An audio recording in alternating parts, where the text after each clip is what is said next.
What's up guys, this is Eric from B-Side. Today we have here a 2022 Subaru WRX, and this is a model without the factory equipped Harman Kardon system. So this gives us a good opportunity to upgrade its sound system. So we have here the Encore Alpha plug-and-play power amplifier. Pretty small in size, but it has the ability to enhance your audio quality by a great margin. So we're very excited to install this today, and in addition to this amplifier making such a big difference, it's all plug and play. So we have our plug and play harness over here, and as you can see, for this specific model we have two sets of harness. That's because for the 22 and over WRX it requires an additional module that we need to connect to this. So how we're going to connect this is first we'll connect these two connectors on the male side of the module directly to the radio, and then on the female side we'll connect to the other part of our harness. So I'm gonna just do that right now. Here you go, like so. And the rest of the kit will connect to the car and to the amp, just like how we installed on our other vehicles. So pretty self-explanatory, very easy. And in addition to this being plug and play, there's a nice place to mount this amplifier right behind the radio on top. There's a lot of space there. Just gonna use some double-sided tape and put it on. So let's not waste any time. Let's go inside the car and show you how it's installed. All right guys, we're now in the vehicle. The first thing we're gonna do is remove this panel here. Just get a small panel removal tool like this. I recommend using a plastic one. Don't use a metal one. You could scratch your interior. It's very inexpensive from Amazon as well. So go ahead and place it here. Just go ahead and pry it out like so. Very easy. And then set it aside. And we are going to pull this out towards you. All right. And just work your way to the left. And once you get it out around this much, you'll notice back here there is plastic piece that's holding it in place. Just go ahead and move it to the left and pull it out. So right here, there's a little hook that's inside here. You're gonna have to move it to the left and pull out. All right, next let's go ahead and remove these two Phillips screws.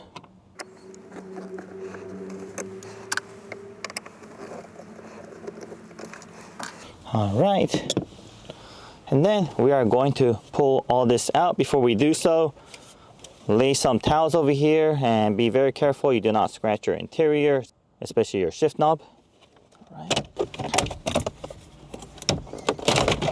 All right, here we go. And while you're pulling this out, there's gonna be a connector here for your trip.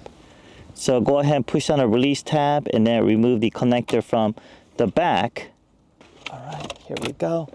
And just be careful when you're pulling these type of connectors out. You must push down on the release and pull on the connector. Do not pull on the cable, because you run the risk of accidentally ripping the cables out of the connectors, and then it's gonna be very difficult to fix if that happens. So make sure to always press down on the release tab and pull out. Okay, so now this is out, we're gonna remove these 4 10mm bolts. We got 1, 2, 3, and 4.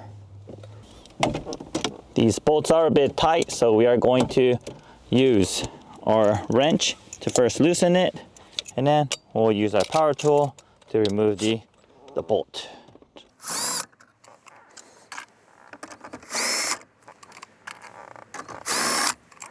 All right, we are now going to remove the radio. This all comes off in one piece with the climate control. Just be careful with where the brackets are to make sure you don't scratch any of your interiors, because the brackets could be pretty sharp. Okay, let's disconnect this connector up here. Okay, every time you disconnect these factory connectors, just remember to reconnect them back. Okay, we're gonna remove these connectors up here as well. And once again, always remember, push down on the release tab and pull on the connector, never on the cable. There it is. All right, so once all that is out, we are able to pull the radio out a little bit further, like so. All right, now that exposes the radio. All right, so we went ahead and looked at different areas where we can mount this. You can either go all the way down below. There's some space here, and there's also some space up here. Unfortunately, there's no space here because this will actually get blocked by this part. So we're gonna go ahead and double-sided tape it right on top, like right here. Okay, we're gonna go ahead and do that. and that'll still give us some room. So before we do that, let's connect our connectors. All right, so the connectors we're going to be working on are these two right here. They're the 10 and the 6 pin. Just press down the release tab and pull out. Okay, like so. And grab our plug and play connector, and the side where the module is connected is going to connect first. Okay, like that. And then the other side of our harness will connect to the car side.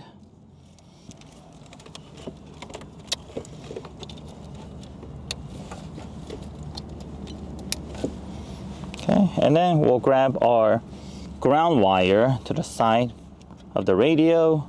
Just get a Phillips screwdriver and loosen. All right, there it is. Okay, and then we are going to loop this harness from back here. Okay, we'll do it from here, this opening right here. Let's bring it up.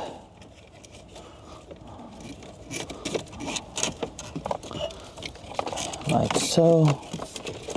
All right, let me go ahead and tuck the rest of this cable behind the radio. All right, so let's carefully push this radio back. And when you're doing this, be very careful that none of your cables or wires gets pinched. So keep an eye out where your wires and cables are at. And also, don't forget all your factory connectors and cables. Bring it up here and make sure to not forget to reconnect every single one. All these 1-pin connectors are all color coded, so just match the colors when plugging everything back in.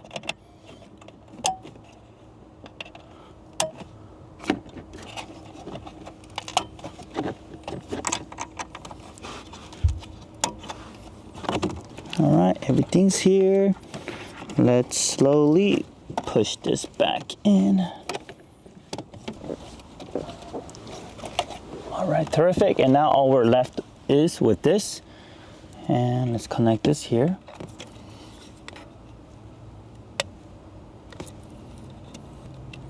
All right. So we currently have the gain at 50-50. Let's go ahead and test this out and see how it sounds and make adjustments as necessary.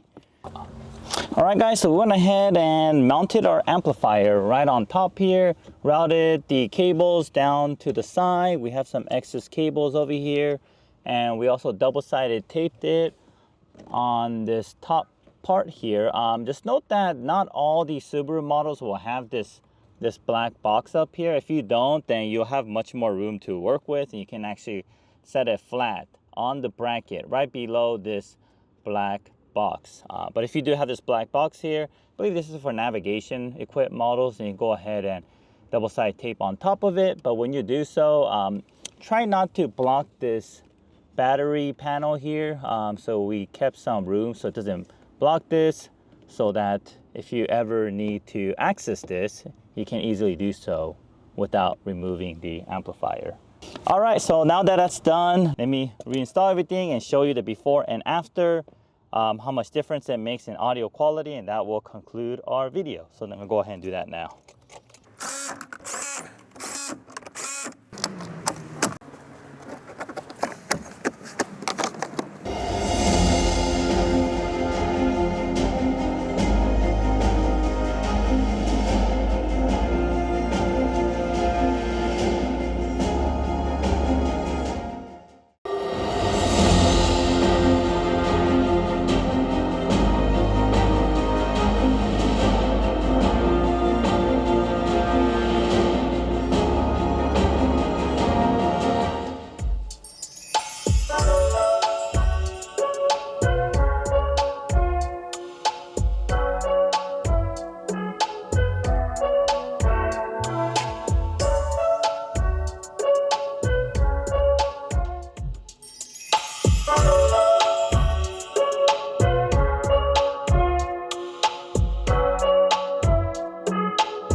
All right, guys, well, that does it, guys. The difference was pretty amazing. It makes such a really big difference.